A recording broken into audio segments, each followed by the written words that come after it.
آج اللہ کے در پر آنے کے لیے اللہ نے اپنے بندوں کو دن میں 5 مرتبہ اپنے در پر حاضری کا موقع دیا۔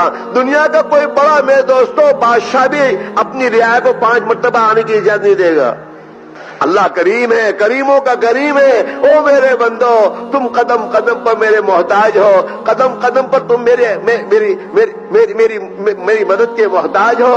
آؤ میرے در پر آؤ، دن میں 5 مرتبہ اذان کہلوائی اللہ نے، آ جاؤ میرے بندو، حی علی الصلاح حی علی الفلاح، آ جاؤ میرے گھر کی طرف آ جاؤ۔ کامیابی تمہیں یہاں ملے گی، تمہارے مسئلوں کا حل یہاں ہے، تمہاری ضرورتیں یہاں پوری ہوں گی، تم اللہ کی مانو گے، اللہ تمہیں کامیاب کر دے گا۔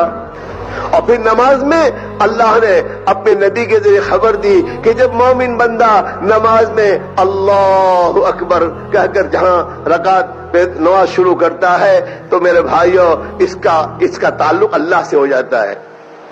بندے نے جہاں کہا الحمدللہ رب العالمین تو عرش والا رب کہتا ہے حمدنی عبدی، میرے بندے نے میری حمد اور تعریف بیان کی۔ لو الرحمن الرحیم تو عرش والا کہتا ہے اثنا علی عبدی، میرے بندے نے میری ثنا اور تعریف بیان کی۔ لو ایک ایک آیت پہ جواب مل رہا ہے الحمد شریف کے۔ ہم سوچے تھوڑی دیر کے لیے، مالک یوم الدین مجدنی عبدی، میرے بندے نے میری بزرگی بیان کی۔ لو ایاک نعبد و ایاک نستعین تو عرش والا کہتا ہے ھذا بینی و بین عبدی ولعبدی ما سأل، یہ میرے اور میرے بندے کے درمیان آدھا آدھا ہے، میرا بندہ جو مجھ سے مانگے گا میں دوں گا۔ لو اور کیا مانگنا چاہیے وہ بھی تعلیم کر دی، اہدنا الصراط المستقیم، اے اللہ ایسے راستے پر چلا جو سیدھا راستہ تجھ تک پہنچا دے، اور اس راستے کے فائدے بتا دیے۔ اور میرے بندے اگر صراط مستقیم پر چلے گا نا تو وہ راستہ کیسا ہے؟ صراط الذین انعمت علیہم، ارے وہ تو انعامات کا راستہ ہے، اللہ کی طرف سے انعامات کا راستہ ہے صراط مستقیم۔ تو اس راستے پر چلو گے انعامات کی بارش برسے گی اللہ کی طرف سے۔ تو آج ہمارا حال کیا ہے؟ اللہ اپنے در پر بلاتا پھر بھی ہم آنے میں سستی کرتے ہیں۔ اس لیے ابو ہریرہ رضی اللہ فرماتے رضی اللہ تعالیٰ عنہ کہ جو آدمی مؤذن کی اذان سن کر مسجد میں نہ آئے اس کے کانوں میں شیشہ پگھال کر پھر دینا بہتر ہے۔ جس نماز کے بارے میں قیامت میں سب سے پہلا سوال ہوگا ایمان کے بعد، آج اس نماز کے سیکھنے کے بارے میں، اس کی محنت کے بارے میں، اس کو اپنے گھر میں زندہ کرنے کے بارے میں ہمارا حال کیا ہے؟ ہاں ابا ماشاءاللہ 5 وقت کے نمازی ہیں اور 4 نوجوان بیٹھے کہ ان کا حال تو اللہ ہی بہتر جانتا ہے۔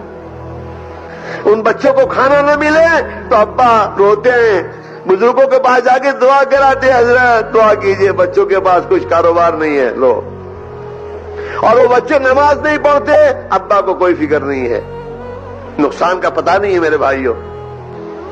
یہ اللہ کی راہ میں جب آدمی نکلتا ہے اور اللہ کی راہ میں نکل کر ایمان اور ایمان کی محنت کرتا ہے تو ایمان کی محنت کے ذریعے اللہ کے حکموں کی عظمت اور اللہ کے حکموں کی بڑائی دل میں آتی ہے کہ اللہ کا ایک حکم پہاڑوں سے بڑا، آسمان و زمین سے بڑا، آسمان و زمین کا ٹوٹنا اتنا خطرناک نہیں ہے جتنا اللہ کا ایک حکم کا ٹوٹنا خطرناک ہے۔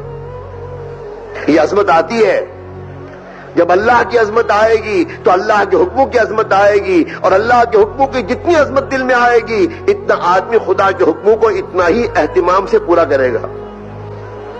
پھر گھڑی نہیں دیکھے گا 5 منٹ باقی ہے، ہاں کہ اللہ کا حکم نماز کا وقت ہو گیا۔ اس لیے حدیث میں آتا ہے نا کہ وہ آدمی جس کا دل مسجد سے اٹکا ہوا ہو وہ قیامت کے دن عرش کے سائے میں ہوگا۔